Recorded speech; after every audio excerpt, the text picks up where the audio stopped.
Yo, what's up, everybody? It's Chief Doomsday and the place to be, and we're up here for another weekly Wednesday stream. Instead of doing DJ sets on Wednesdays, we like to take the time to look at other content. I'm still kind of messing around in the realms of content that I've been connected to, getting my feet wet before I start commenting on people who I don't know. But we're kind of taking a step in the general content direction this week. I've decided that we're going to cover rappers playing games. It's a YouTube series from Baby Lion Studios. It's hosted by my friend Protexter. And yeah, it's basically what it sounds like. It's a bunch of Austin and Austin-based rappers. Some of them are native to Austin. Some of them moved from other places down to Austin. But yeah, they're playing video games, and Adam is interviewing them. And lucky for us, Adam is a really good interviewer. So we get some compelling talk. I picked 5 episodes for us to look at today. They're about 10 to 15 minutes apiece, so that ought to be able to fill out some stream time. And if this is something y'all like, there's a whole lot of other episodes. I mainly picked people today that I had some sort of direct connection to, as well as picking my episode, because I figured that would be appropriate. You know, if we're going to put other people on the chopping block, I may as well put myself on the chopping block too. So hopefully everybody enjoys this. It'll be a little walk down memory lane. Some of these episodes are a few years old now. And Protexter actually is living in Los Angeles. But he's been talking about bringing this series back, so maybe there'll be some new episodes here in the near future. But let's switch on over to the viewing room. One moment here. Oh, yeah. In the Epicenter Theater, baby. I guess let's go on ahead and do my episode first. We'll give a little heads up first before we get into an episode. Grab my cell phone and pull out the information that I got saved here. All right, Baby Lion Studios is who put this together. They're on YouTube as Baby Lion, and they're an independent production company based out of Los Angeles by way of Austin, Texas. They're basically focused on making content that they feel is eclectic, inclusive, and fun. So, you know, all the good things that you want in your content. And as far as rappers playing games, it's one of the mini series that they had on the channel. And it was what would you call it? I guess when you're advertising, but Game Over Video Games helped. They were a big part of the show, helped make a lot of it possible by providing the games that Protexter didn't have. So yeah, with that in mind, let's go on ahead and go with the first episode. And this will be the one where I was a guest. So let's get that loaded and we'll start watching.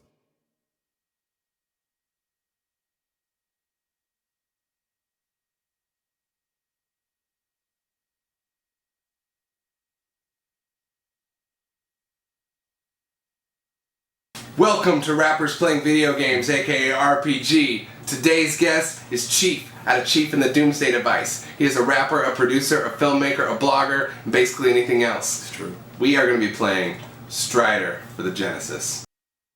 Oh yeah, and as always, if I got something compelling to say, I'll pause and I'll say something about it. And yeah, if you're out there in the chat and you got something to say, you know, or if you got an observation, definitely feel free to be a part of the conversation. I'm up here to talk with y'all. We're up here to have fun. We're gonna kick some ass too. With a big old sword.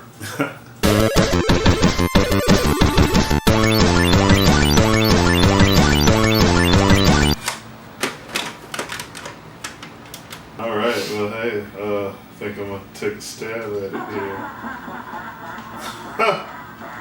I don't even remember what the story is. I don't either. We were just looking at some arcade footage and it's bloody as hell when you slice these guys in half. Yeah, they went for the clean mode on here. It's not so offensive. It's that idea, I think, that a lot of kids... I'm going to have to already apologize for myself. I was apparently in super duper chill mode. I guess that's automatic when you play video games. It's really hard to be snappy and at it, at least for me. So yeah, my voice is going to be in extra southern drawl mode right now. Kids Entertainment. The Turtles did this, where you make the bad guys robots. Yeah, there you go. So they can just explode. There's no violence per se. Because, hey, they don't hurt anyway, they're just inanimate objects. Right. They're just drones. It's the same thing with Sonic, even. Yeah. I forgot about that. Yeah, like Robotnik. Oh my lord, what am I doing? I really like this monster design. Yeah. Oh, it's all the dudes. Yeah, it's the guy. It's like the Senate. Whoa, what a metaphor. Yeah, they're all like communists too, looking at what they're sitting. Oh, they got a hammer and a sickle as a weapon. That's funny. And they're all in a bunch of red chairs. This was like 1989. Yeah, so that's so funny. You can get away with political. Where'd it go? It's like this weird everyone on the same page, like anti-communism thing. Yeah. The game that we're playing, if that didn't already get announced, it's the Sega Genesis port of Strider. I used to really enjoy playing Strider in the arcade.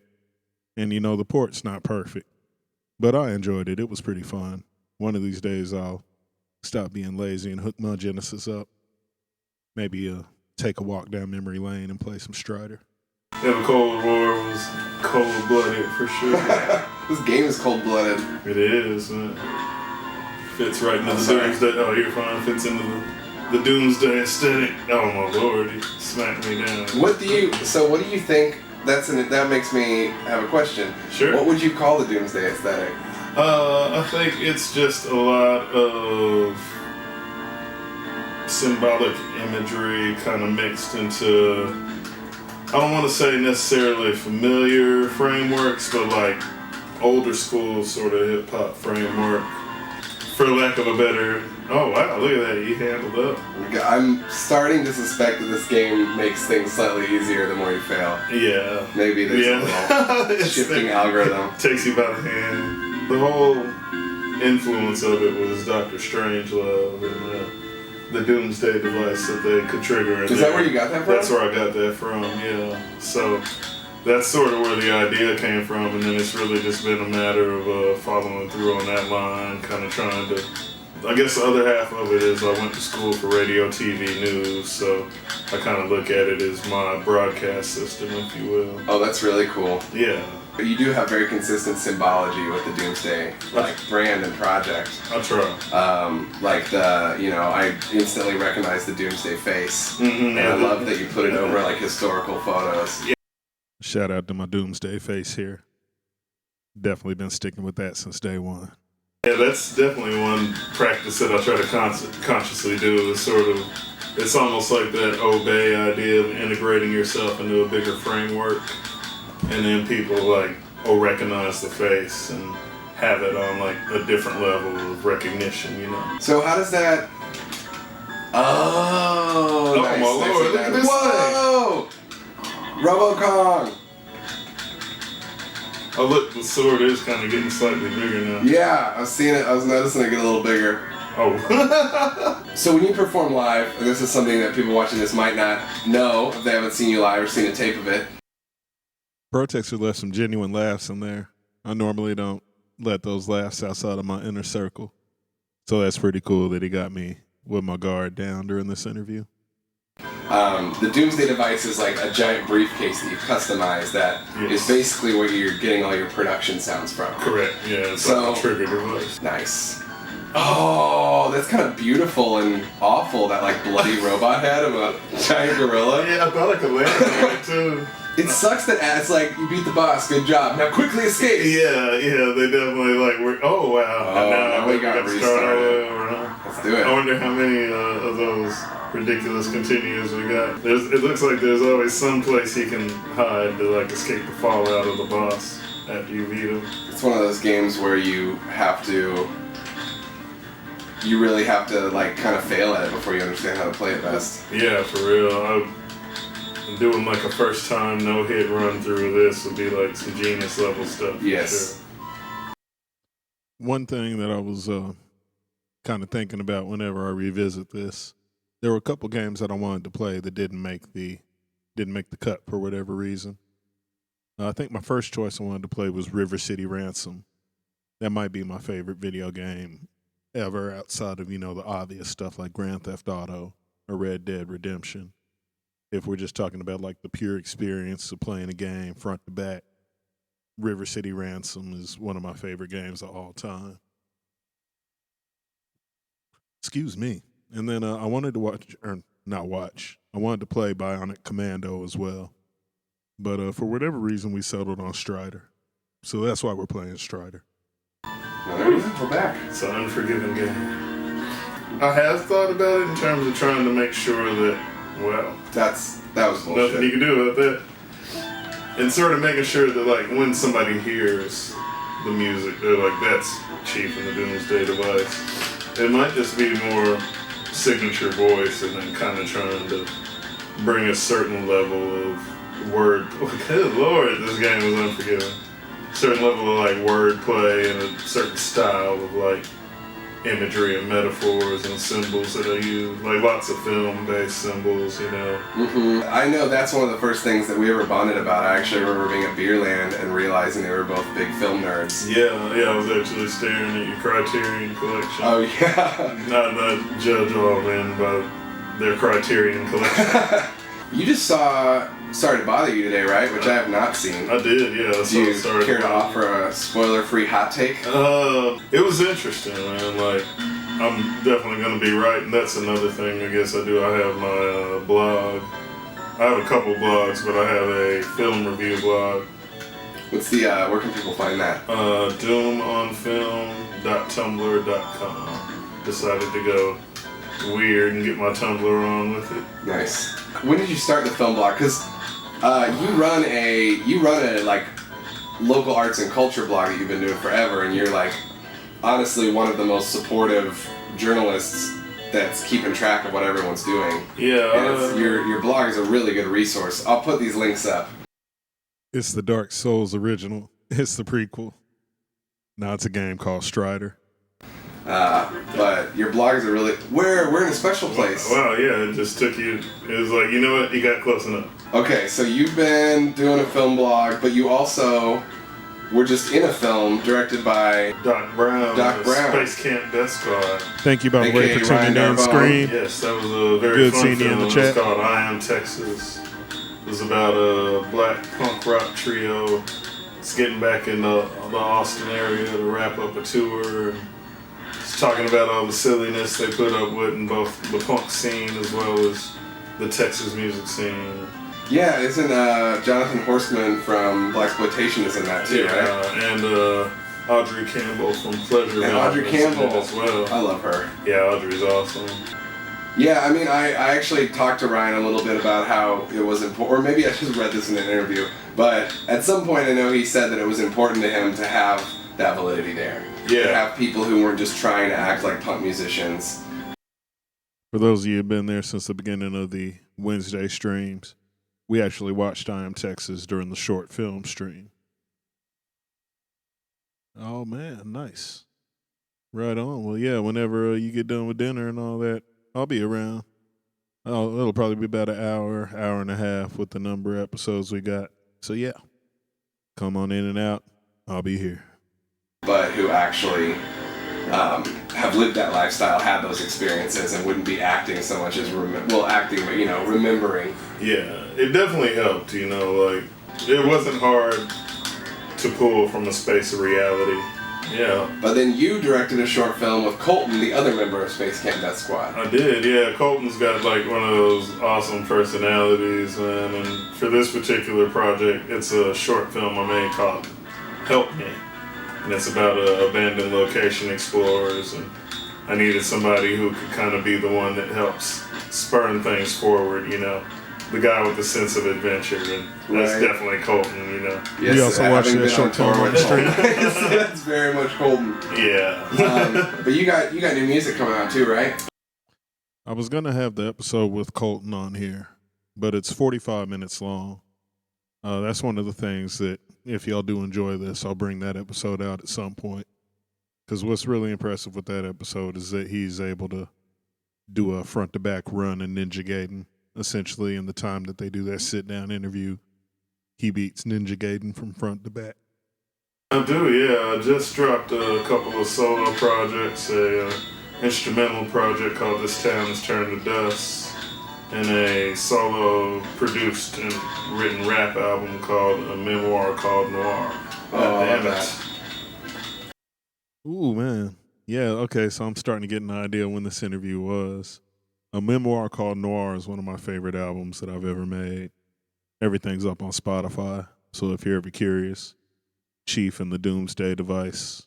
The Doomsday Device is all one word. And A Memoir Called Noir. It's the creepy looking album cover. You gated out here. You got locked out. You might just have to with my big sword and everything. I know. Well, that power up's there, so I think you can get it back. Oh no, you can do it. Oh wow. And I also have to say, I find it very interesting and cool that you're releasing these two very solo produced and driven and personal projects, as well as doing the collaborations, because I like that yin yang of being able to express different parts of yourself. Yeah, you never really know, like, until you put yourself in those situations where, like, what'll come out, you know. So there's certain things other people's productions might be able to bring out. I've got several collaborations coming with some of the Exploded Drawn team. Oh, nice. Yeah. Who else? I've been working with Moody Black on a project. Shout out to Moody Black. That project is awesome. That one has one of my favorite songs, The Limit is Mythic. That project is called Panic Ruminations. Big shout out to Kay. Love her and all the work she does. Big shout out to Sean, the rock star. They're about to go on tour with Pussifier this summer. So with Maynard from Tool. So if they come to your city, go see it. You getting more into like experimental production? I mean, I know that's always been a part of your. Yeah, I'm definitely thinking big picture of transitioning less rap, more into like production-based performance, you know. Cool. Like especially moving into film, I can kind of do more scoring and DJ-centered stuff. Be your own John There Carpenter. it is. Yeah, exactly. Yeah, John Carpenter is a good example for sure. Whatever it takes to get the statement out that I'm trying to get, you know. Yeah. Trying to make, I should say. I like that. Yeah. I like that a lot. I think that's where things are headed. And sure. You definitely have the work ethic to pull it off. You gotta be versatile these days, I think, to get the whole statement out, you know. Yeah. Or at least even maybe understand what the whole statement is. You know? I mean, hey, that's what this is too. Yeah. Number one, Bimini Road for the remedy. Been such a long time they might not remember me. Take my coming back into sign. I joined up with the enemy. Hit me with cold shoulder tendency. Hate to admit it, but I get it. People get smitten when folks get committed. Just like when you flip it, they get livid. God forbid you talk it and don't live it. Nice. I like that he put the little snippet of the song at the very end. So yeah, that was my episode of Rappers Playing Games. Me and my normal, slow, low personality self. You know, if you crack through the outer layers, I get to open it up a little bit. Kind of showed some personality there. But yeah, it's a good time. The host of these episodes is Protexter. He's currently based in Los Angeles, by way of Austin, by way of Iowa. He's been around for a while doing his thing. Solo MC, solo artist. Used to be in a crew called Space Camp Death Squad with the homie Doc Brown and my main man Secret Levels. Hosted a really awesome open mic and if I could talk. Hosted a really awesome open mic in Austin called Austin Mic Exchange. A lot of the people that are on these episodes today were a part of Austin Mic Exchange. Created Baby Lion, which is where these Rappers Playing Games episodes come from. And like me, he is a fellow big old nerd when it comes to movies and music. So we're going to move on to another episode. I think we're going to go with the homie No One Important. He's dropping an album tonight, actually. So tonight is a really good night for him. He's an Austin-based MC as well. He's a compelling solo artist, and he's also one half of a really awesome group called Am More with this dude named Square, who's a really awesome MC in his own right. So yeah, let's go ahead and jump into this episode. This is Rappers Playing Games, Protexter, interviewing No One Important.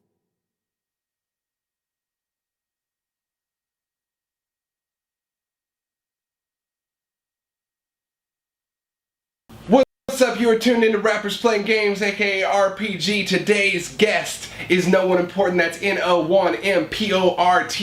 He is a producer. He is an and more. He is a rapper. He is a wonderful human being. And we are going to be playing Mortal Kombat 3 Ultimate. Hey. Rated mature.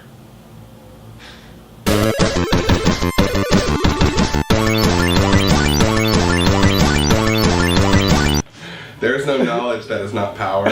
That's what it tells you, right? Is that what it said at the beginning? I think that's what it says. Oh, wow. Not Mortal Kombat 1 or 2, but Mortal Kombat 3, and not just Mortal Kombat 3, but Mortal Kombat 3 Ultimate. Oh, I didn't even realize this was like a different one. Ultimate. This is, yeah. What makes it Ultimate? It's got the, like, Ultimate cast. Oh. Shout out to that Mars Attack shirt the Protexter is rocking. It's, like, I'm not even sure this is it, but you got your, you know, all your ninjas that are the exact same character. Damn, that brings back some memories. Color costumes. I haven't played Mortal Kombat And in then a all long the time. robot versions of them. Oh my god. Oh, is that Smoke? Smoke, yeah. Oh man, Smoke is I so forgot cool. about Smoke. I'm gonna start with Sub-Zero? someone I know. Is yeah. that Sub-Zero? That's Okay, I'm gonna go with Sub-Zero. Reptile. Oh shit. There we go, yeah. You're gonna spit. Yeah. The cheapest move ever in Mortal Kombat. The sweep. Oh no! Oh! Oh my god. That's also part of what's ultimate about To this another game. realm. Oh yeah, the sweep. I'm sorry. Yeah. How do you even do this sweep properly? Boom. Oh. Boom. Got him again. Oh man. Boom. Got him again. Oh, and I can't The even most like. spammy move ever. Yo, man, that sweep was on some sweaty try-hard shit back in the day for sure. I remember me and my homeboy Bobby used to go to the laundromat, and we would just set up like 50 cents, and we would just house people. He'd do a round, I'd do a round, killing folks with Sub-Zero. Terrible, Ryan. It makes you so mad. Oh. I'm trying to remember some of my secrets here. It was jump kick, Oh, that freeze, did anything. Except for that and that. sweep, I think a rolling forward punch spits with Reptile. repeat. Oh no. Frozen. Oh shit. Oh. I wish I knew to do something. We should look up some fatalities. Some fatalities, Yes. yeah. I remember whenever I would play Nintendo, I would play Mortal Kombat. I lived in Louisiana, and my mom lived in Dallas. But I lived with my grandma there, and my grandma didn't have internet back then. But my mom did, so I would call my mom long distance just to ask her to look up fatalities and cheat codes. Hey mom, I'm playing this game. That's hilarious that he had that struggle because we had to actually get books with the cheat codes in them. I came up just before the internet was a thing. I was in high school and the internet basically started popping. So back when I was playing Nintendo and Sega, we had to rely on like the monthly video game magazines or whatever book that you could find at the library or bookstore. When the internet came along, it was crazy. It was over with. Lion King, and it's really hard. I need some cheat codes. That game is really hard. Oh my god, Lion King was ridiculously hard. Like, how did you guys make this for kids and Right? expect kids to Lion excel King at was this super and hard. feel good about themselves? Sega was kind of OD on that Oh one. shit. I'm looking up Jack's fatalities. Jax, 'Cause that's how confident I am. the 90s token black character. Shout out to my Here. homeboy McCad. Do you remember Just him in the played movie? Jax in the Mortal Yes. Kombat HBO movie. And he like he was somebody like convinced him that he didn't need his metal arms to fight well or something like that. Yeah, I think don't know. Maybe something that's like in the that. second movie. I Maybe feel like in so. the first one he loses his arms. Oh, is that what happens? That crazy Mortal Kombat movie that just dropped hadn't even come out yet, and it sounds like they're talking about that movie. Yeah, I'm just going for all the traditional up, down, Yeah. forward, back. Oh, there we you go. You Got a little something there. Oh my god, I did not realize there were 3 buttons above these big ass buttons I've been pressing. Oh yeah, those are the high attacks. I've just been hitting the low ones. Oh no! Oh yeah. The graphics in this game are so interesting because people. Yeah. You know, They're it's like, like- what do you call it? do you call it? Rotoscoped. What's that rotoscoped? Yeah. Y'all remember when this was like state-of-the-art graphics? We were like, man, this looks like TV. It looks so real. Yeah, What is that? rotoscope is like when you film something, and then, well, this might be technically more like early motion capture. Yeah. But rotoscoped is when you film people doing something and then you animate over them. Like the Snow White and the Seven Dwarves, Snow White is rotoscoped. That's why it's got that kind of weird ethereal animation style. Wait, which Snow, like the animated like Snow the White? first one, like the 30s one, because it was easier for them to figure it out. Oh, okay. Waking Life is a really good example of a rotoscope. Oh, right. That was shot here, right? Mm-hmm. Nice. Oh my shit. God, that was. Oh. Big shit out to Waking Life. I guess if you hit block while jumping in the air, Jack body slams you. Heady movie, but a good movie. Cold-blooded Jacks. Cold as his arms. Oh, Oh shit, you Damn, he just just bringing a straight gun shot for him, the yeah. tournament? Fine. Wow. Cool, you're a real cool guy. that's kind of cold. Look at this. It's Look crazy at, you put a character with a I don't know gun in what a the fight character's game. name is. Cyrax? Yeah. Just What is he? drowning in the sand over there. Creepy. Is that what happens if you don't win the tournament? I think a lot of bad stuff happens. Like, I've never as a kid understood why these people signed up for a competition with these stakes. It's like, Right, if you like- win, well, you get a trophy, and if you lose, your soul is trapped in a hell dimension. For eternity. Oh, man. Man, That's the cost of being a champion, though. you shot him. Didn't that finish Striker, me? man. Shout out to Shang Or did Tsung. it just make me do it? I think that it's taking you to the actual game. The Why arcade don't we version? see how far we can get? Alright. Oh, do you want to play striker or do you want to switch it up? No. Yeah, I don't want this guy. He shoots people. I'll just reset it. That's a very no so important wrong. thing to Here, say. let me give you some moves for Scorpion. Alright. Very much his. Back, low punch. His Oh, that's vibe. right. Back, low punch. Back, Okay. A. We'll do the spear to get over here. Oh, there it is.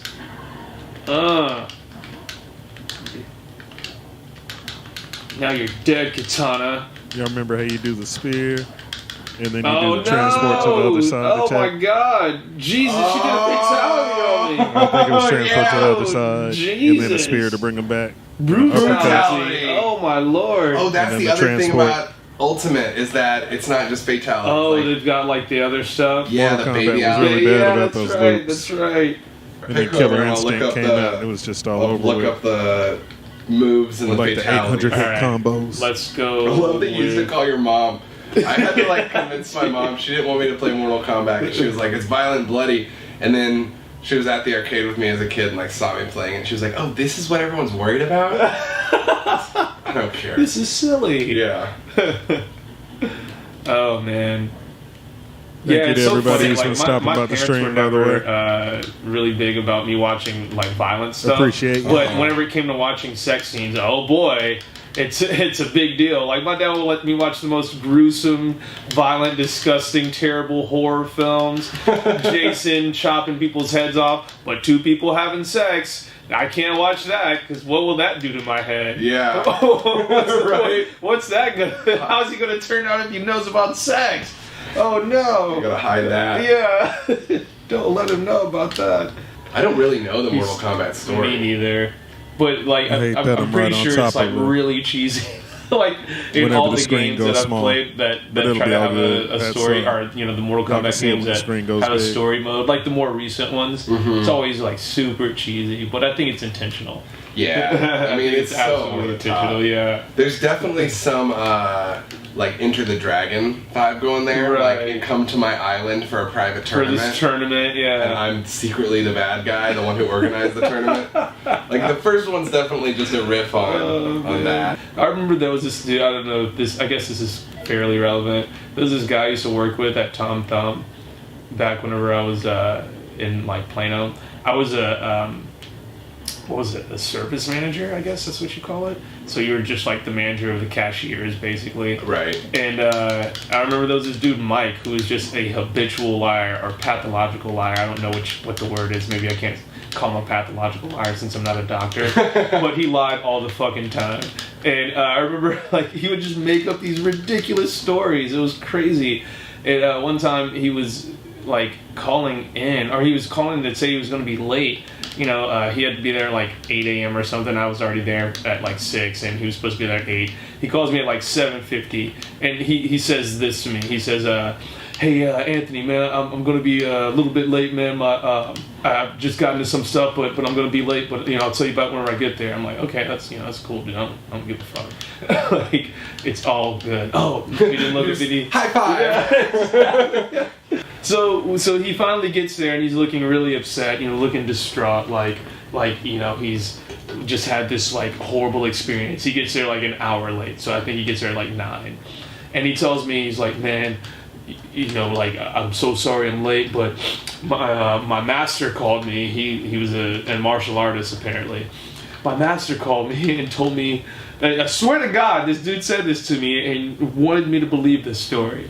He said, my master called me, and he told me the 3 best fighters in the world are up, and they want to fight you right now." I swear to God, I know, like, he's really for real right now. That's amazing. He's really telling me this, and he's being serious right now. That's hilarious that he would be told that story too, because no one important actually he's a pretty talented guy when it comes to the hand skills and the combat skills for sure. So it's doubly funny that him being a hilarious guy too, a habitual liar, would tell him that story.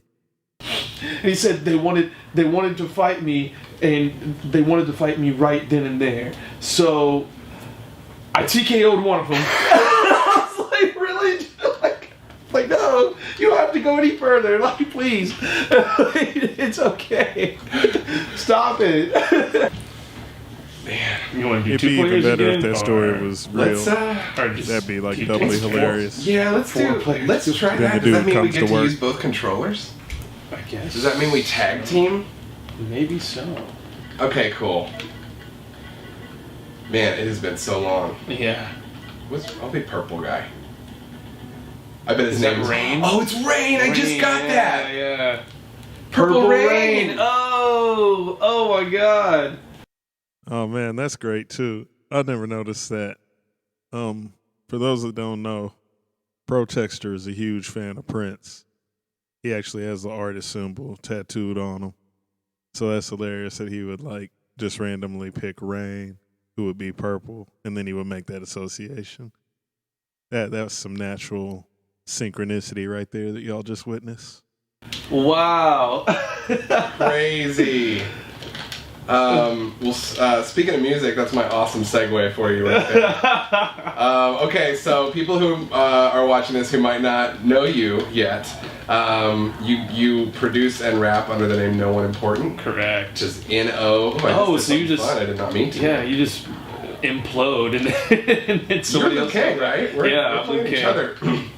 Ouch. Nice.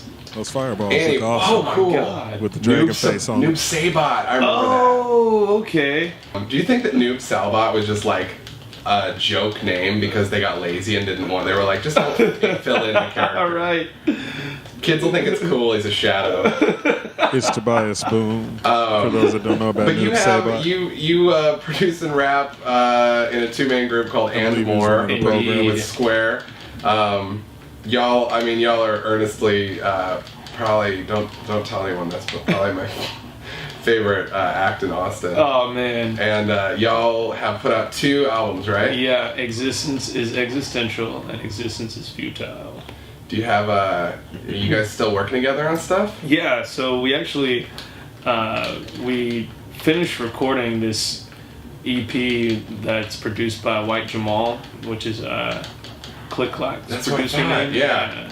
Man of many names. We just need to... Man, I need to see if that ever saw the light of day. I might have to hit up No One Important or Click Clack and see about that. Shout out to White Jamal. My homie makes some very dope beats. And is a pretty awesome rapper in his own right. mix and release that shit. Just I'm starting to realize that one of these weeks I'm going to need to do a music video show. It's probably going to be more than 1 week, but I need to start showcasing the homies and share their work here via stream. That might be what I do next week, is pick like 5 to 8 music videos from some of my favorite acts and some of my closest friends, and just share them with y'all.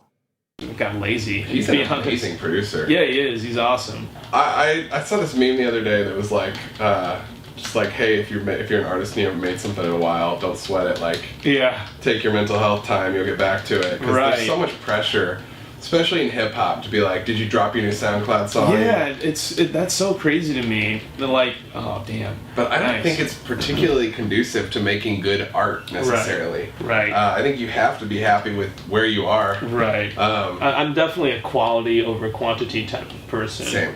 Which makes me really appreciate those Kanye West albums for only having 7 songs on them. I think they're amazing for that.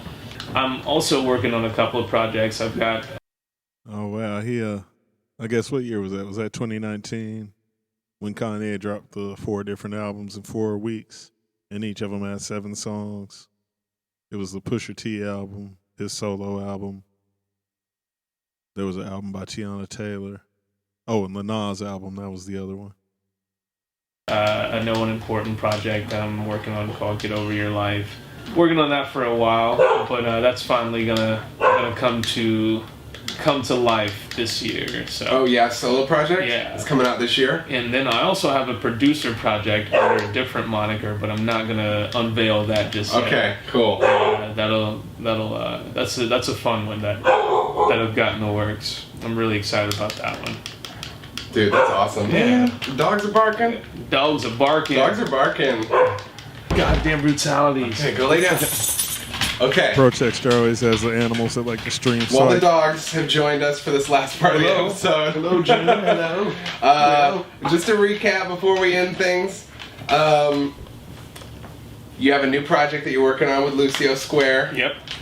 You got a new solo thing. Yeah, and we also have Existence Is No More. That'll be. Oh shit! Is that what it's gonna be called? That'll be the trilogy.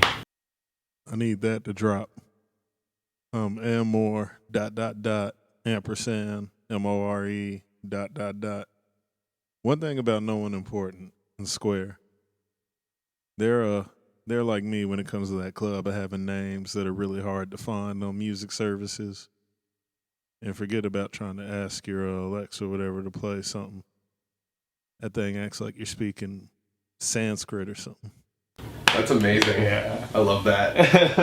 Well, dude, thanks for coming and learning that neither of us are good at Mortal Kombat anymore. Thanks for having me. It's like you're speaking alien. Yeah. That's what I should have said. Thanks for letting me come to terms with that. Yeah. I needed to come to grips with. We all need to face our past. Exactly. And look into the future. Well, dude, I can't wait to hear more shit from you. Oh yeah. You're one of my favorite performers, producers, writers, rappers. Mutual, sir. Well, thank you, dude. It's mutual. Thanks for being part of hang out with this. y'all. Special guest star of the dogs today, out of necessity, really, not out of any sort of planning. Well, that's it. All right. You have any final words? No, man. Just thanks a lot, everybody. If you do not listen to Protector's music right now, you should. It's amazing. See him live. I'm known important. That's it. I have one final word. Oh yes. Fatality. Look, simmer down, you will never make it, you will bound to the ground. They will not erase it cause the sound it confounds their emotions in a moment, switch around in a doubt. Shut up, you cannot keep this shit up. You have no reason to be in this rut. You ain't see shit, you ain't even begun to compete with completed. You're reaching the sun, reap the prizes endearing, the secret prize in feelings. I'd be surprised if I reach the sky, but I need to try to be. Man, yeah, No One Important has a great rapping voice, great singing voice. Just a really down-to-earth guy, really good dude. I'm going to have to definitely check out his album. I'll probably make that my post on the blog tomorrow. For those who don't check it out, chiefinthedoomsdaydevice.com. Every day, or at least every weekday, I try to post something from one of the homies because I got a lot of homies out there doing a lot of cool shit. So we're going to move ahead to the next episode here. Man, excuse me, drinking a little Dos Equis and a little water, but it's got me reacting accordingly here. But we're going to go with the Chucky Black episode now. Chucky Black is a pretty awesome Austin rapper, Austin poet, just a really nice guy. One of the last live shows I went to was Arm & Hammer. Billy Woods and Elucid and Chucky Black was on the opening act for that. So yeah, let's go ahead and jump into that episode, and you'll see what his whole vibe is about. I feel like if anybody was made for this show, he is. I bet he could play video games and hold a conversation better than the rest of us have been so far.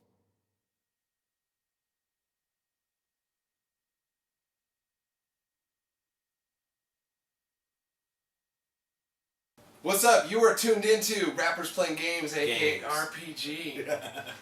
Today's guest is Chucky Black. Hey! And we are going to be playing Tekken 3 for PS1. Pure gold. I love this game right here. That was a killer Tekken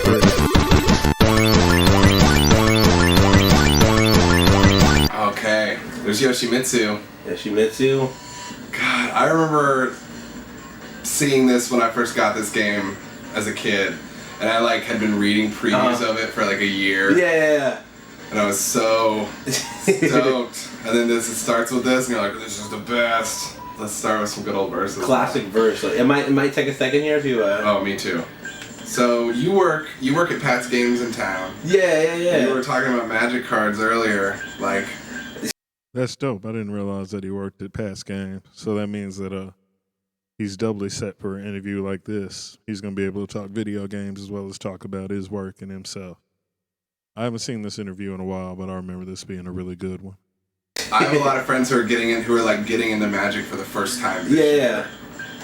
This seems to be a renaissance, or Magic renaissance happening. Yeah, it's super odd because I feel like Magic the Gathering's been around since 92, 93 maybe, and so a lot of people now getting money, born around that time or who've played it. Yeah. Or especially here in Austin, and it's young money, so disposable income is everything, Yeah, that makes sense. It's ridiculous. It's cool. I love it. I mean, I got into it a long time ago just because I love the sort of high fantasy, the kind of escapism you can find in that. Mm-hmm. It's so hard to hold a coherent conversation and play video I games. actively played Dungeons and Dragons in my life. Hilarious. I've always loved the Tolkien series, even though they can't have any black people for some reason. You know what I mean? Yeah.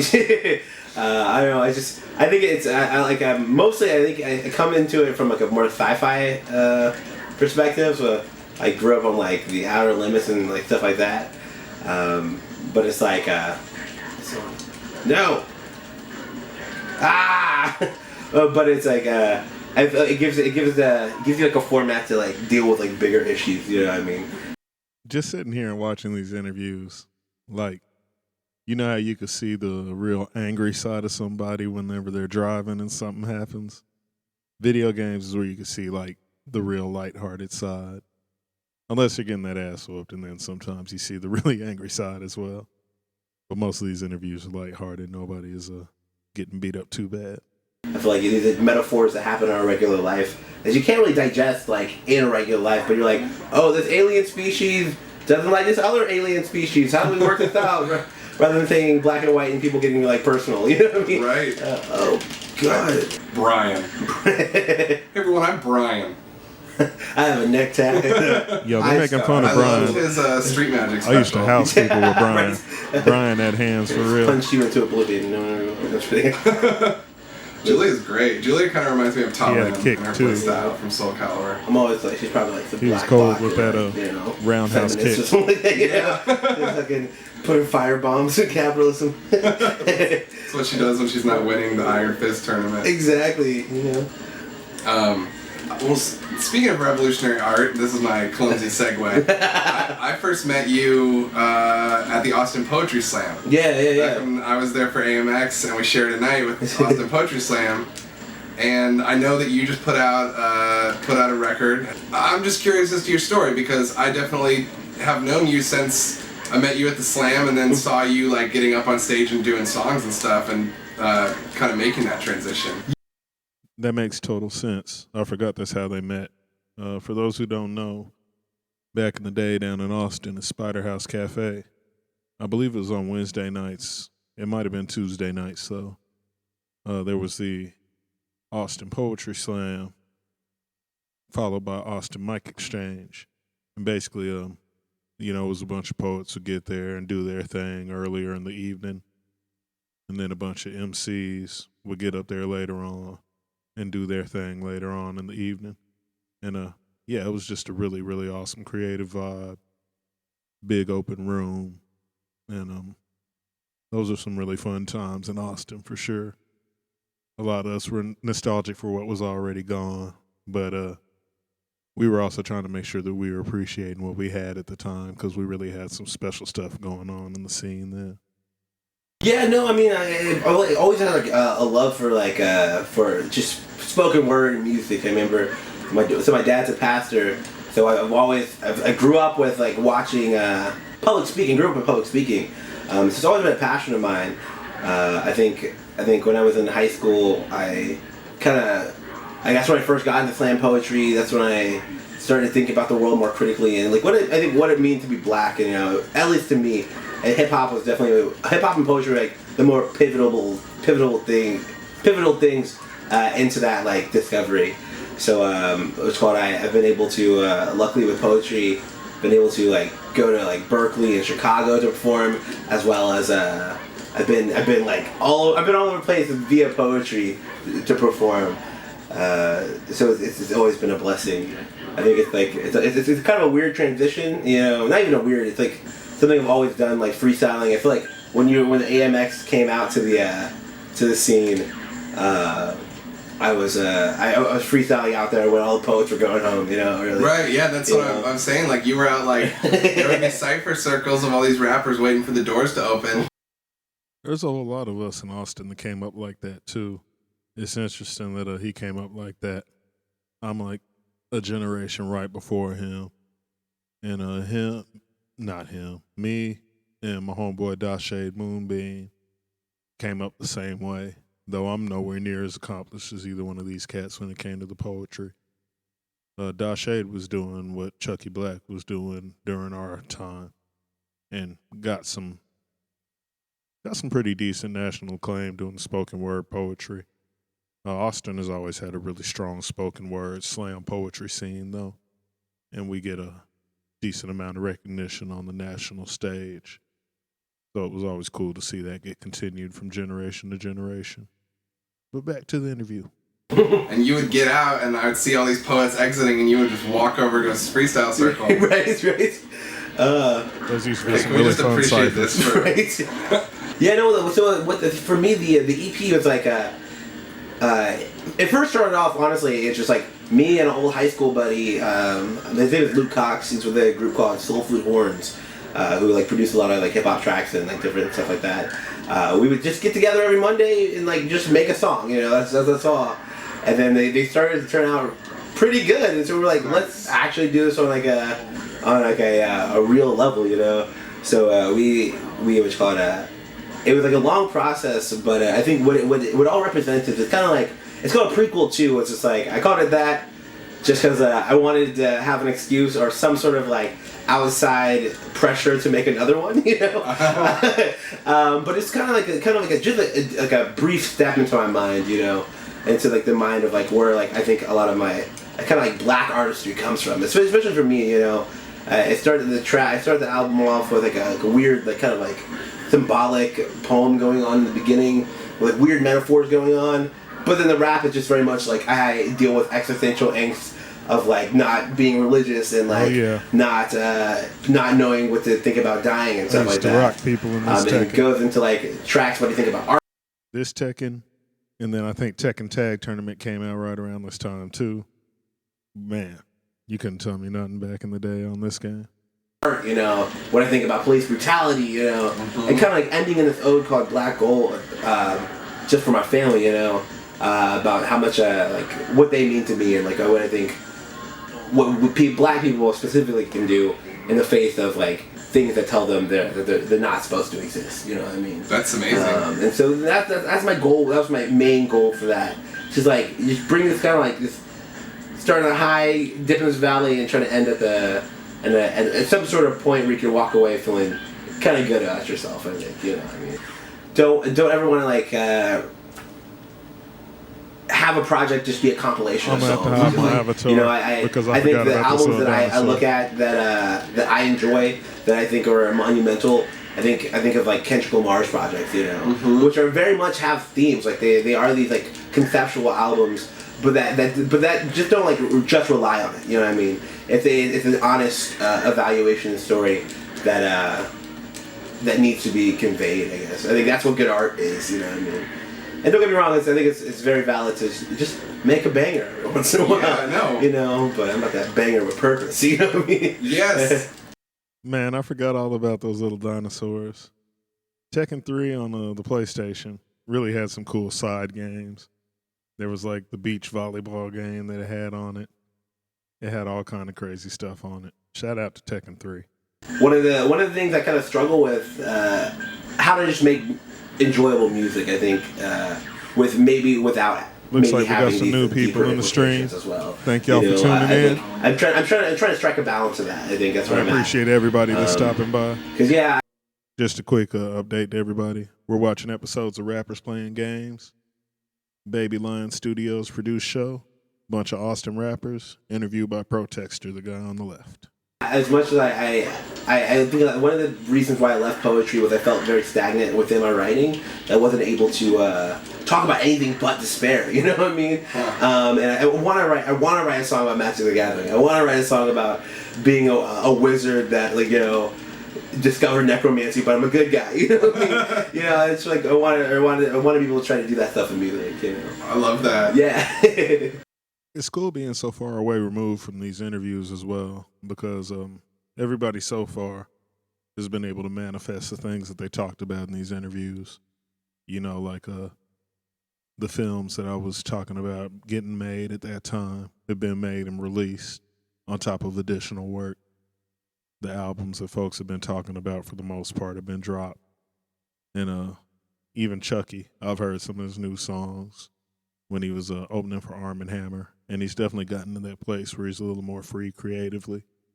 And it's not just these ruminations of growing up and how things were and how things could be. You just did a video for one of those songs, right? Yeah. What was shooting the video like? That was interesting. It was I was able to, luckily enough, to be managed by a girl named Lauren Trahan. She just recently moved out to LA, but we were like, let's shoot a music video for the project. 3 weeks before I leave, so we had to like put together this whole music video. In LA right now. I luckily had my my lovely, wonderful, beautiful girlfriend Victoria Prescott direct and a lot of times produce a lot of it. We basically like put a call out for all like a bunch of like just black creatives here in Austin, like whether it be visual arts, whether it be like entrepreneurship, you know. But yeah, you know, we essentially just got a bunch of black people and painted them gold. And then it also follows like a weird journey of me like stumbling through beginner. Let's do it. Stumbling through like iconic like black spot locations here in Austin. So we stopped at the mural on 12th and Chiquan. We went to the what's called I think he's talking about the Late Summer video, though, for those curious. Chucky Black, Late Summer. Should be pretty easy to find on YouTube. So this is the volleyball mini game. And if you land a hit, it causes me damage. That's how it works. That Chris Rogers did. Yeah, Chris Rogers, and it was awesome because he was able to show up for the music video as well, which was I was blown away because like to me that mural, the first and second, were both so iconic, you know. I really want to release within this like next year, like fall, springtime, release a series of singles. Nice. I've been kind of thinking about this, like, kind of like a small like 2-song, 3-song little project around the theme of like some sort of emotion. But that's like still something very, very, very premature right now in thoughts. You know, I think I'm just trying to get used to playing in front of crowds more.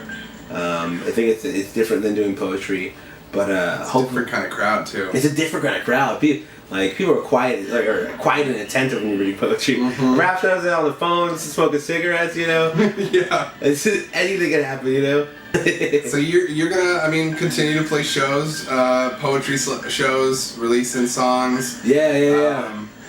Man, it's so awesome just having known you for a while. None of us even knew, too. I believe all these interviews were in 2019. So it's a trip to hear everybody talk about, I'm about to play shows. I'm going to do this. I'm going to do that. Not knowing that we weren't going to be doing any of that stuff for a couple years.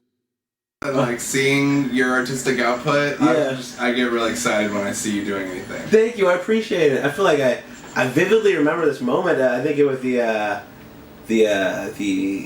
was one after one of the poetry things where I rapped on stage for the cipher. I think you and the other guy, I think it was Nate, correct? Oh yeah. He came up to me and was just like, "Man, you're dope. I love your voice. Like, you should really consider doing this for real." And like, it's like small bits of encouragement like that really, I feel like when I'm down on myself and not quite sure what I want to, if I want to continue to do that shit drives me. You know what I mean? Nice. Yeah, I mean, it's important for everyone to hear. Yeah. It's always so easy to be your own worst enemy. It's so easy. I was up until like 5 a.m. like this morning with a homie making music, and like nice. It felt so productive. Like I feel like I've never got that sort of feeling like being within like a class or anything, space like that. You know, It really is good. Yeah, I call that being the good kind of tired. Yeah, exactly. I still picked up a rug at like 10 a.m. this morning. So it's beautiful. It worked out. You got a rug for your home studio, right? For a home studio, so it all plays in. Yeah. Learn anything from YouTube. That's what I'm learning more and more. I was like, I don't want to record. Including, gentle viewers, that there's a volleyball mode to Tekken 3. Hey, volleyball mode, come on. Is there any final words that you want to say? I just want to say, everybody who's listening, you're beautiful and perfect. Society will tell you you're ugly, but no person is ugly. Only bad actions. So, shout out. Thank you. Such a positive guy, man. Big shout out to Chucky Black. Follow Chucky Black on all platforms. Chucky.blk. So, thank you. In the description. Subscribe and we'll give you a free pack of magic cards. I'm just kidding. I can't say that. Say we never gonna be shit. Say we never gonna be shit. Yeah. Say we never gonna be shit. Say we never gonna be shit. So we roll our eyes back and just tackle. Laugh so hard that our black bro shackles. Yeah. Laugh so hard that our black bro shackles. Yeah. Laugh so hard that our black bro shackles. Man. I pressed the wrong button. Making rookie mistakes out here. I never did ever play Magic. I know a whole lot of people that do play Magic, though.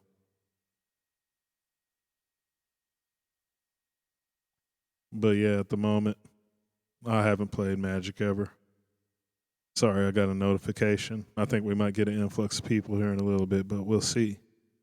But yeah, let's go ahead and move forward here. Up next, we got the homie MC Homeless, representing North Carolina, spent some time in Austin, originally from Youngstown, Ohio. He and I are record label mates. He's also on Fake 4 Inc., has released a couple of projects on the record label. He directed a punk rock documentary called Destroy Cleveland. I believe you can find it on the Vice YouTube channel. He's the host of the Sex, Drugs, and UFOs podcast. And he does the Homeless House streams on Instagram. Let's hear it for MC Homeless playing Toxic Crusaders with my homie Protexter.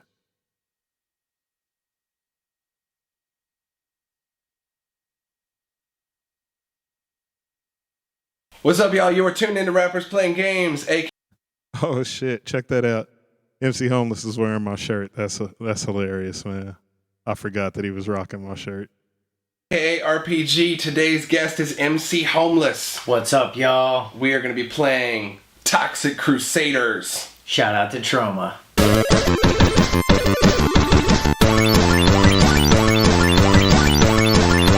Toxic Crusaders. I've only played this game one time. I've probably played this game hundreds of times. Really? I love this, by the way. This You got that shirt from me. Holler at your boy if you want one. It's hell, I've had them for so long. I might just give you one if you holler at me tomorrow and I got your size.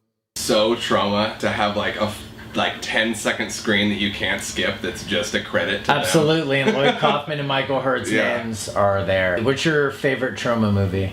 Tromeo and Juliet. Tromeo and Juliet, that's a good one. Mine is Redneck Zombies. I don't think I've ever seen Redneck Zombies. You should definitely watch it. It's a shot on video, gritty, 80s sort of horror comedy. I think my homeboys announced it, so hopefully I'm not jumping the gun on anything. I'm not going to say his name, but a friend of mine who made a short film that I was in, he recently got signed to Trauma. So hopefully his stuff will be seeing release on Trauma at some point as well. Shout out to him. But when I was a kid, the humor was really lost on me, and all I really saw was gore, and I love that. And kind of when I got into high school, I was like, this movie's actually hilarious. Oh, there's your players. Oh, there we go. I think.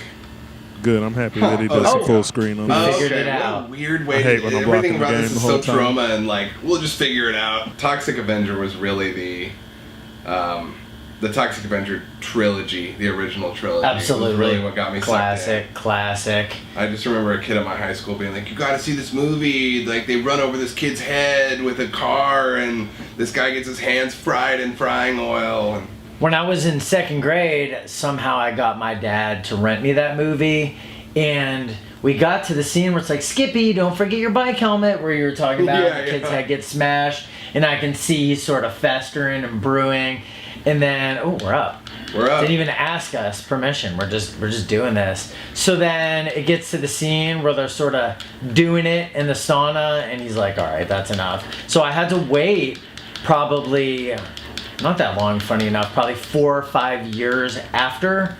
Shout out to shitty Nintendo graphics. Man, those graphics are rough looking. They used to be cutting edge, though. That's what we all used to get excited and sit around and play.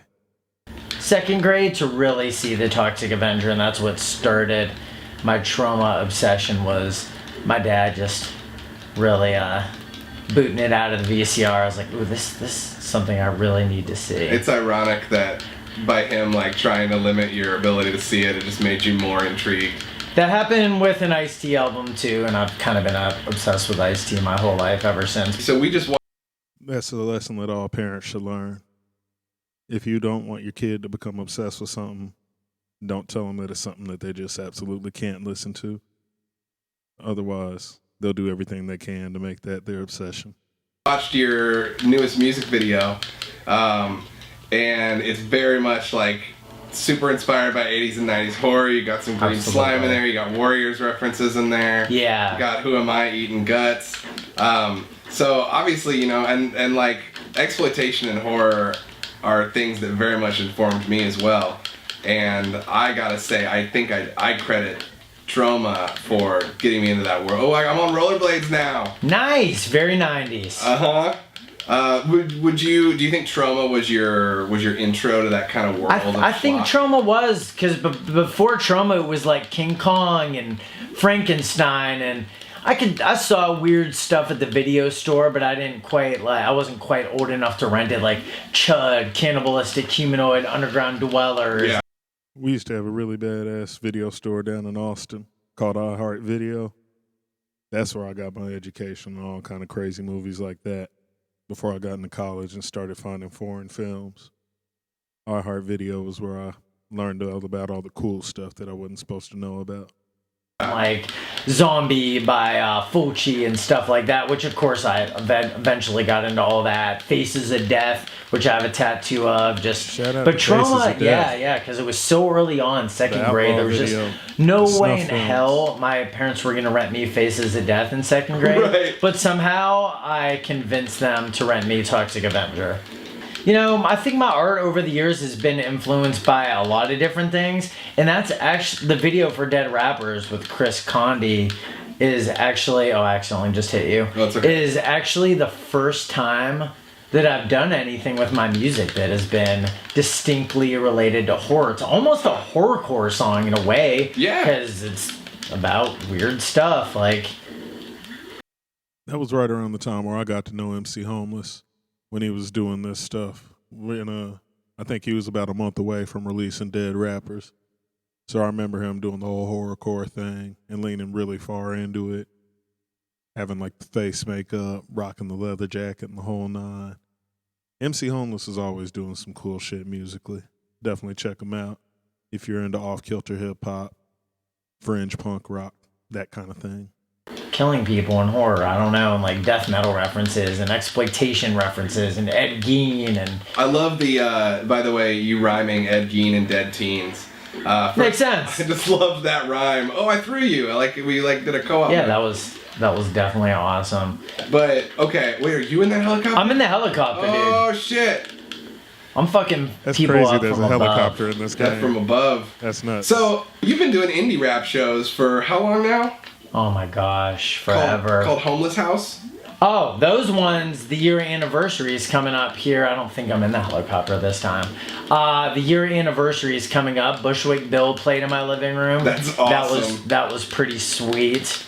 So yeah, just doing, the whole idea was I quit rapping for like 5 or 6 years and just did a whole lot of other stuff.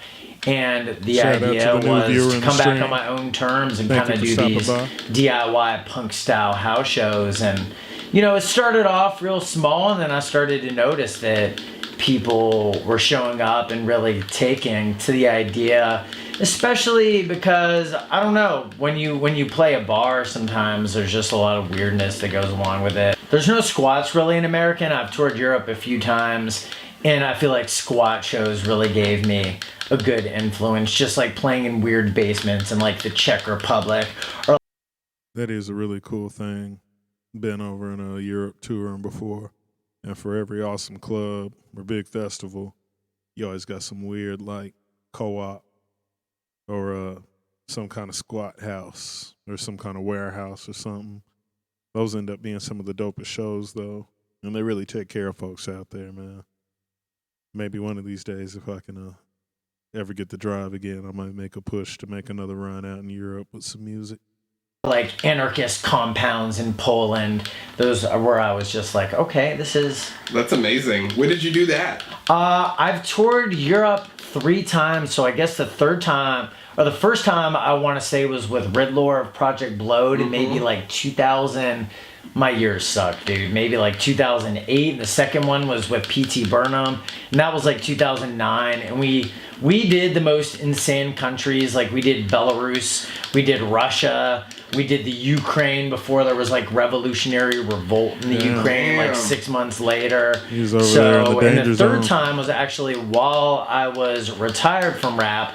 I secretly went and opened up for Chesky and Scotty 6-0.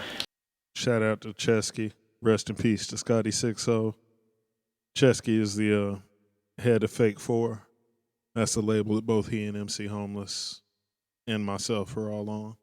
My good friend who passed away, R.I.P., amazing artist. Shout out to Scotty 6-0. Just have to plug him in there.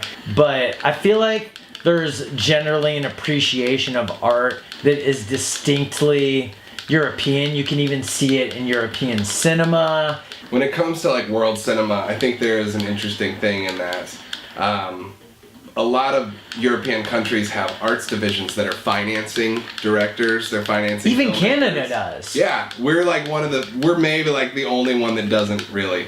It's not just that, but it's the fact that I think because of that, you're able to make perhaps movies that are a little more, even if they're bigger movies, that was really cool. Yes. More intimate because you're not trying to create something for a global audience like Hollywood often Definitely. is. What other like Giallo stuff like that? Oh yeah, This I game mean was crazy. Suspiria and Deep Red This game is out of and yeah, control. Italian horror. Anything where Goblin did the soundtrack. Lenzi was more of a like Umberto Lenzi is kind of like B tier for me. Like he's got a couple movies that are incredible. He's done some other of the cannibal genre movies. What has he done? I can't even Like recall. off the Eaten top. Alive and Man Eaten from Alive. Deep River. Okay. I love those movies. It's hilarious seeing movie nerds sit down and talk, just casually talking about cannibal horror films. Like it's a conversation that everybody could take part in. The Cannibal and the Mondo stuff. Yeah. And then I feel like you got Fulci, who's a little bit elevated, and then Argento's like the master. He's next level. Argento in his prime is just like beautiful work. You're getting Shout very out far in this, Dario by the way. I'm Argento. impressed. It's like I can play with my eyes closed. I've played is this game amazing. so much. It's almost ridiculous. I feel like I could nerd out about this stuff all day, but I do want to talk about the project that you've got coming out with Fake 4. I do. So every year, Fake 4 releases a few freebies around the holiday on their Bandcamp, Shout and out then to there's Free sort of a Simba. physical to go along with it sometimes. So mine is an EP produced by Moody Black. It's called Sex and Death. Moody Black is getting all kind of shine tonight. It's definitely my darkest album ever. There's going to be 100 vinyl that are going to come along with it, super limited edition on Fake 4. So by the time I believe this video is out, those will be pressed. You can get them from me or you can get them from Fake 4. And it's funny because the album is really influenced by Roland Howard and Nick Cave and Skinny Puppy. That's cool. And like weird industrial and goth music. Like I can honestly say I don't think there's a single rapper that influenced this album, and that's super weird because I love rap. I love rap history. Are you rapping on it? It's rap. Are you doing do you do any weird, because you have what I like about your style. It's a good album, by the way. Look up MC Homeless on Spotify. Sex and Death. Great album. Great album from a really cool guy. Especially in the Dead Rappers video is like this very driving No kind of nepotism ominous here, delivery folks. that you have. And I can see the Nick Pretty Cave. ominous album. See the Nick Cave in that, for sure. That darkness. Oh, awesome. Thank you. Is the production influence? Prior to my return to rap, I hit up Chesky and a few people and I was like, I have the sound in my head.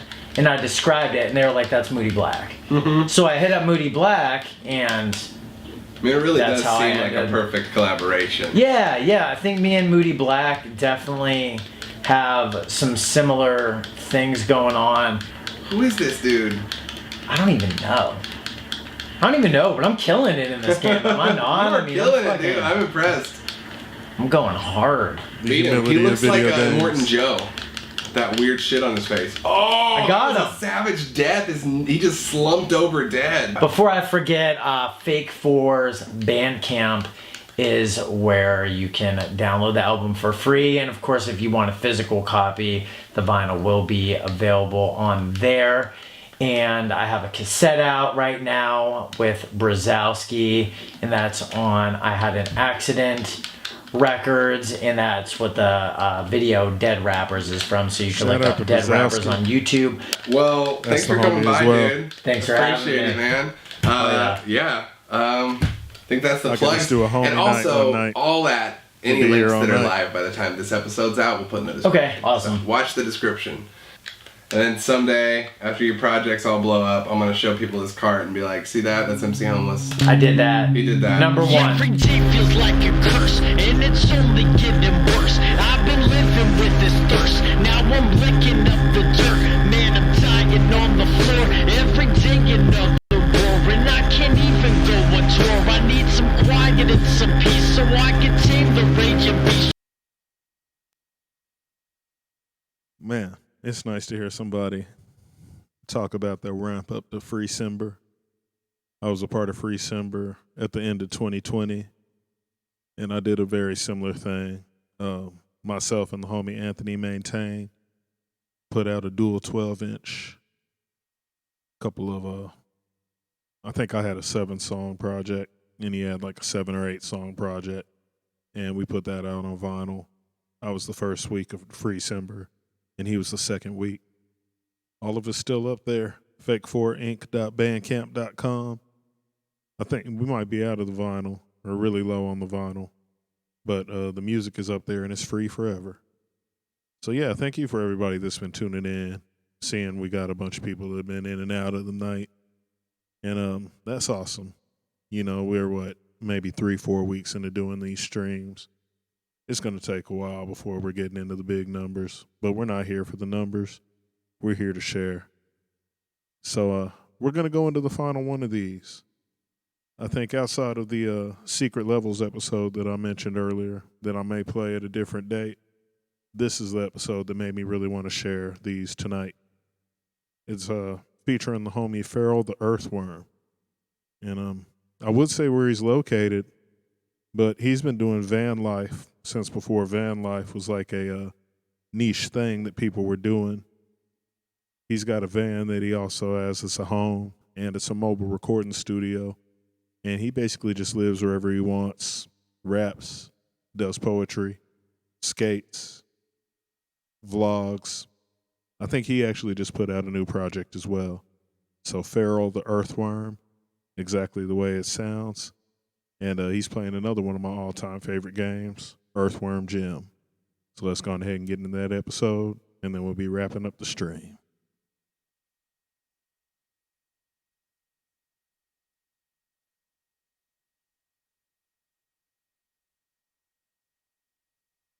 What's up, y'all? You are tuned into Rappers Playing Games, aka RPG. Today's guest is Pharaoh the Earthworm, and we will be playing Earthworm Jim for the Super. Very, very, very, very, very, very talented rapper. Seriously, look him up if you get the chance after this. It's the only option.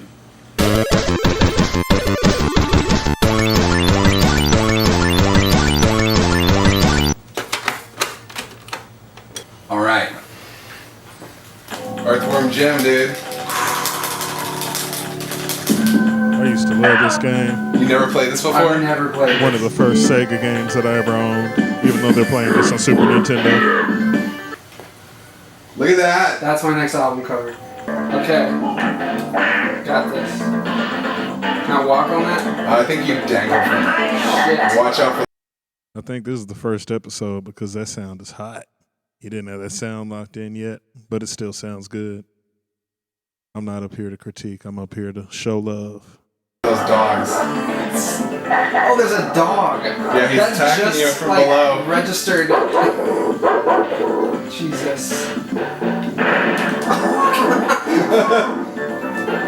Cow launched. That's what I do. So you've been driving around the country. How long have you been living in your van, traveling around? I've lived in my van for 2 years now, and I just got off a two-month tour.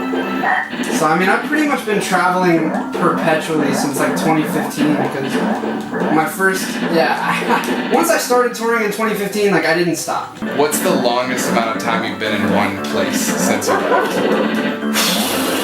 Probably Santa Cruz. I spent about 2 months straight in Santa Cruz.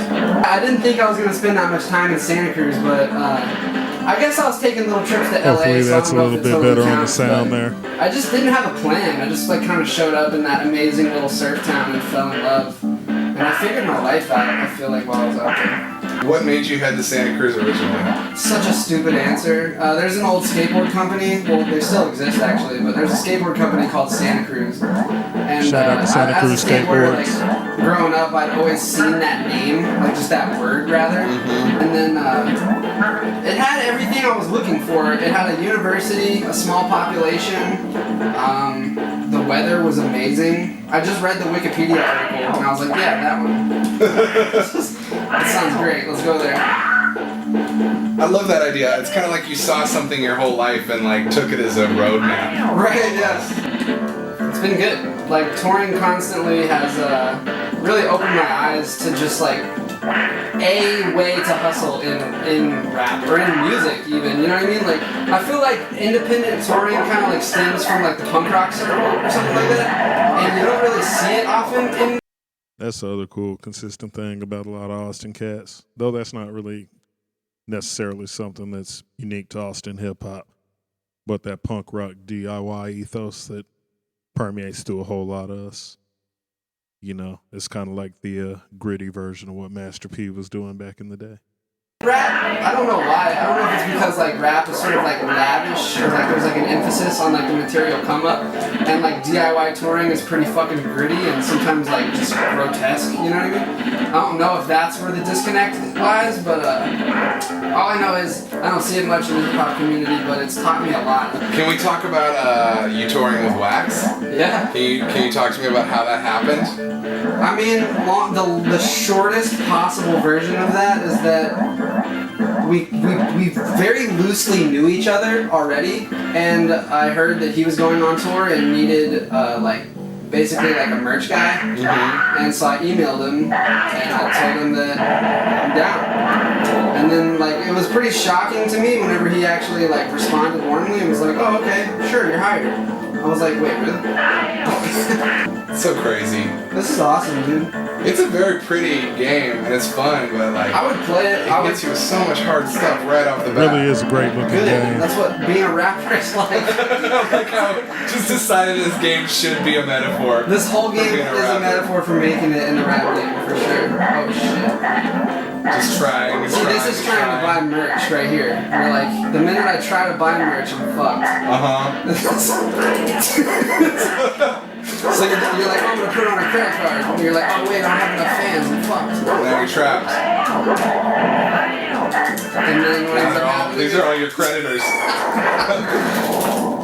Yeah, that was my first batch of merch. Just how that went down. Dude, I would play this. Like, I would actually I feel like obligated as Pharaoh the Earthworm to be good at it. But I mean, I would. That's hilarious that he doesn't know about this game at all, or at least didn't at the time of this interview. I would put in the effort if I had this. I feel like you're someone where it doesn't surprise me to hear you say that, because I feel like you're someone who's like, I'm just gonna decide to be good at this, and like take a shit ton of time and just make it happen. That's the funniest thing I've heard. It's kind of tricky though, because my next album, I think it's gonna be like some of my best work, but I don't yet have a name for it. So that's like health. Yes, your energy. Okay. It's your suit energy. Suit energy. Yeah, because you're a worm, so you're totally, you know, like you gotta have this suit of armor. Dude, this game is chock full of metaphors. So you don't know what your next album's gonna be called? That's funny. No. I have a potential how name for excited it, he just but got I don't know about if I like it or not. But I've been thinking about calling it Scribbles, because whenever I write, I always say that I'm scribbling. And that's kind of what it feels like. It just feels like a collection of scribbles. It's like the scribbles for 2018 or whatever year this is. I feel like this is... warning. What is that? Boss fight. Do I have to... Yeah, I think you have to whip the shit he throws at you back. 4%. I knew it. This is a notoriously difficult game. Man, I had to double check and look it up real quick because I thought he might have manifested that idea. He didn't do scribbles, but what he ended up doing was some really cool and viral YouTube videos called throwies. I don't know if all of them are still around. I think a few of them opened up some debates in the comments that he ended up not really wanting to be a part of. But throwies are really cool. So yeah, Pharaoh the Earthworm, throwies on YouTube. Add that to the list of things to look up. I feel like I've read that this is, or I've seen this ranked as the hardest SNES game. Good. I'm glad that you appreciate the challenge. I mean, I told you I've been playing Fallout 4 on my computer in my van. I only play on survival mode. And as a kid, I've always like made games way harder than they needed to be. Like, for example, in San Andreas, I would try to like walk across like the enemy territory and like kill 30 people without aiming. Do you think you've intentionally gamified and made more difficult the rap life for yourself out of maybe a sense of like needing to prove it to yourself, or feeling like things aren't worth it unless they're difficult? As an observer, have you seen anything that I've done that leads you to that conclusion? Like, do you think the van is sort of that? I think the van is sort of that. I mean, I don't think that it's obviously like. I think the van is awesome, and the van has gotten you to. You've become good at that game. They don't really talk about it seems like, because there's only a couple more minutes in this interview. But Pharaoh was like one of the all-stars of AMX, Austin Mike Exchange. Right before he started the van life thing, he was basically one of the showcase artists up there, doing his thing weekly. But like whether or not you become good at it, you know, that's irrelevant to my question. Because my question is, do you think that you chose something challenging, like I'm gonna go live in this space for years, and you know, like even when you're saying your strategy going out to Santa Cruz and other places was to go try to make 50 fans in one city. Right. Like I think it seems similar to the way you say you've like setting the San Andreas thing sounds very similar to I'm gonna go see if I can make 50 fans while living out of a van. Just come up with this like really goofy but specific like goal or something. Yeah. But like something that I feel like it's almost kind of a clever way to kick your own ass into forcing yourself to do it. Yeah, because with the van, like you kind of have to like for example, it's really hot in Texas right now, so it's impossible for me to sleep past noon. You know what I'm saying? Like, I might have to at some point dig up his van life videos and share those on here. it's really cool to see the way that he made his setup and just geared his whole life to being out on the road doing what he loves best. It's some very inspiring stuff for sure. I would like to believe that the van was more of like an answer to a problem that I had. But yeah, the van life thing was like I needed to stop working my job. You know what I mean? That was the problem. Mm-hmm. I was giving all my energy to petty. That's how you get it. You can climb up on that ledge to your right. That's an extra life, huh? Yeah. I wonder what the thought process was whenever they made this game. Punish the player. Good. Make it look cool. You know what? I'm and just gonna make say them yes. angry. You're right. I deflected your question. I think that the van and my life is very much about making things harder. Because for some reason, I think it's better whenever you win. Like whenever you do succeed, it's just more satisfying. You're like, dude, I just killed 30 people without aiming. Yeah, like, dude. I just fucking like made 50 fans in Santa Cruz by starting at 0 and living in a van. You know what I mean? Yeah. Like. And I was like, oh, okay, but the reward of that was real high, you know, like it paid well, and that's how I was able to get my van, so it all worked out. Thanks for hanging out and playing this with me, dude. I'm glad that I got to play Earth, This Wind, was the June first for the For episode. the first time, it's only appropriate. That's very gonna cool be the, episode. like part of the album cover, I think. It's level 1. As a matter of fact, after we turn these cameras off, I might go get my camera just to take a picture of that. Yeah, do it, dude. You heard it here first. New album cover. Scribbles. It's right there. It's right there. Scribbles. Alright. Cut.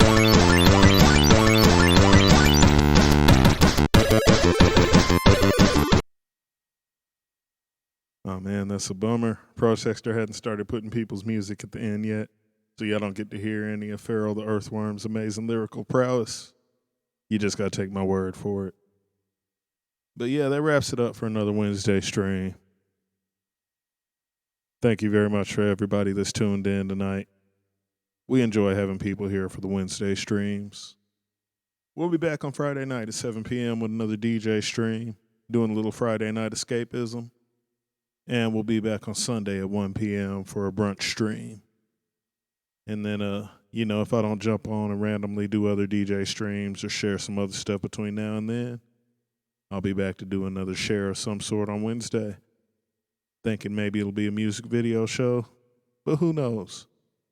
We'll see when we get there. Scream, you take it easy as well. Big shout out to you for always being one of the main supporters in the streams. Hope you have a great night. And I'll probably see you at work tomorrow. Everybody else, take care. Have a wonderful evening.